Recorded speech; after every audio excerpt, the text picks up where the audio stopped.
गौरव railway station के पास गोभी आलू पराठा बनाने का काम करता था।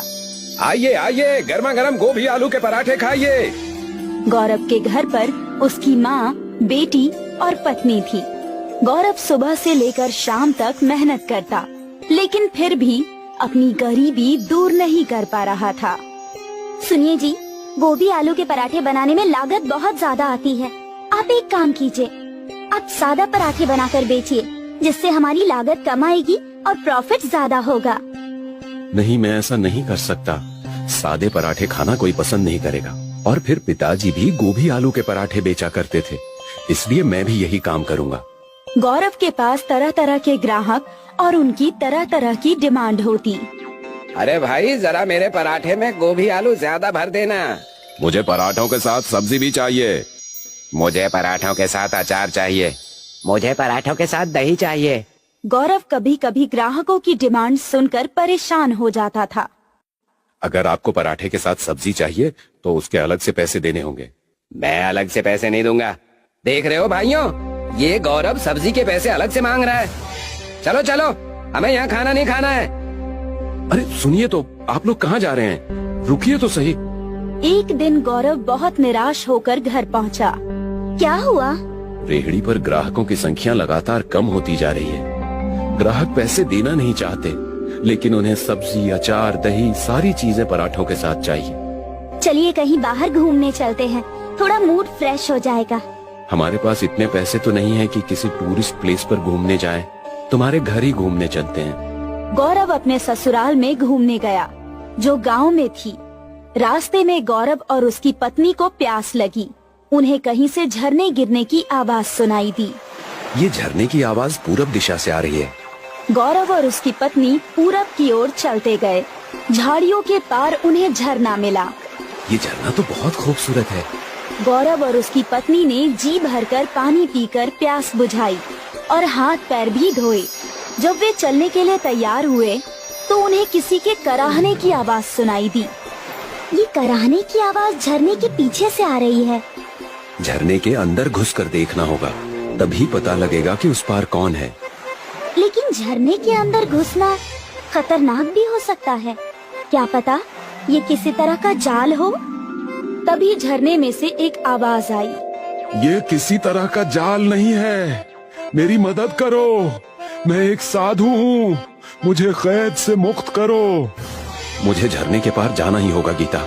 अगर मैं वहाँ कैद होता तो क्या मैं नहीं चाहता कि कोई मुझे आकर कैद से आजाद करें?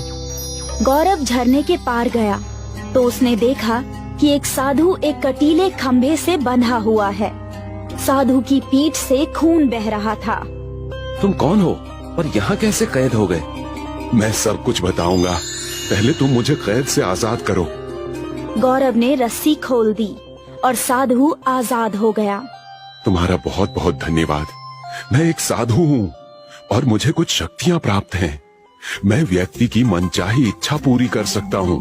कुछ लोगों ने मेरा गलत फायदा उठाने की कोशिश की। जब मैंने उनकी बात नहीं मानी, तब उन्होंने मुझे इस झरने के पीछे कैद कर दिया।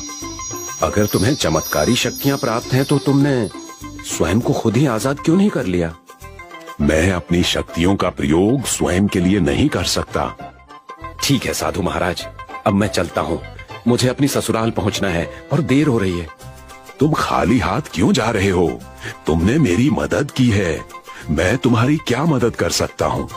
अगर तुम्हारी कोई इच्छा हो तो बता दो। नहीं साधु जी, मैं अपनी मेहनत और लगन से जीवन में कुछ हासिल करना चाहता हूँ। साधु गौरव से बहुत खुश हुआ और उसने मन ही मन गौरव को आशीर्वाद दिया।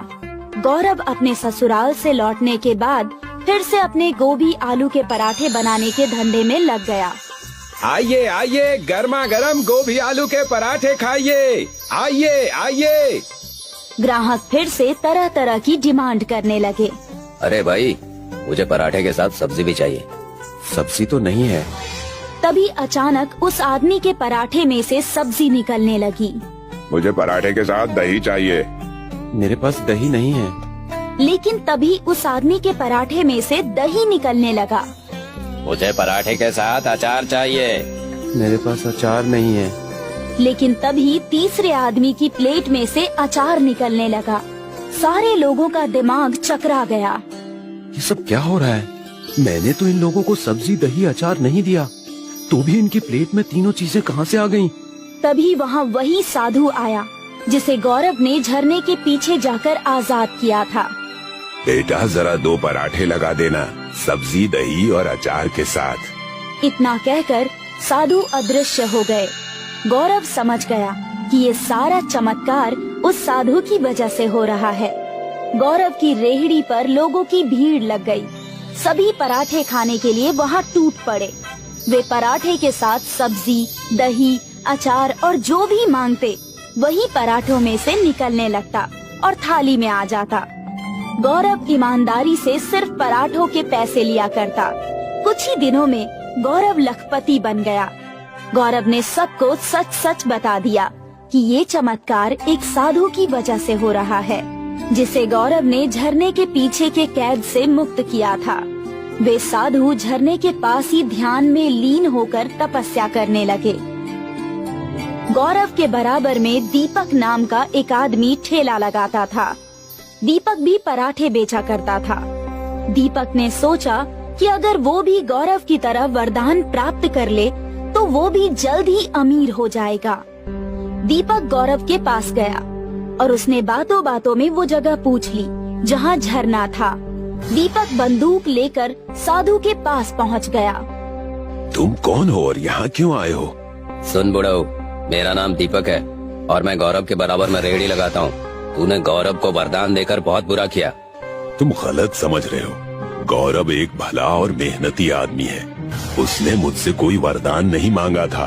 मैंने तो उसे सदा सुखी रहने का आशीर्वाद भर दिया था। मेरे सामने ज्यादा बड़बड़ मत कर बुड्ढे। चुपचाप मुझे भी लखपति बनने का आशीर्वाद दे, वरना बंदूक से तेरा भेजा उड़ा दूंगा। इस तरह आशीर्वाद प्राप्त नहीं किया जाता है। लगता है तू ऐसे नहीं मानेगा। दीपक ने साधु की गर्दन पकड़ ली और उसकी गर्दन को दबाते हुए बोला, जल्दी आशीर्वाद दे, वरना मैं तेरा काम तमाम कर दूंगा। ठीक है, मैं तुझे आशीर्वाद देता हूँ। दीपक ने लौटकर बहुत खुश होकर अपनी रेहड़ी लगाई। दीपक ने जब ग्राहकों को प्लेट में पराठे रखकर दिए तो प्लेट में पराठों के ऊपर सांप बिलबिलाने लगे। जितनी बार भी दीपक ने प्लेट पर पराठा रखा, हर बार परिणाम वही हुआ। लोगों ने दीपक के पराठे बिल्कुल खाने छोड़ दिए।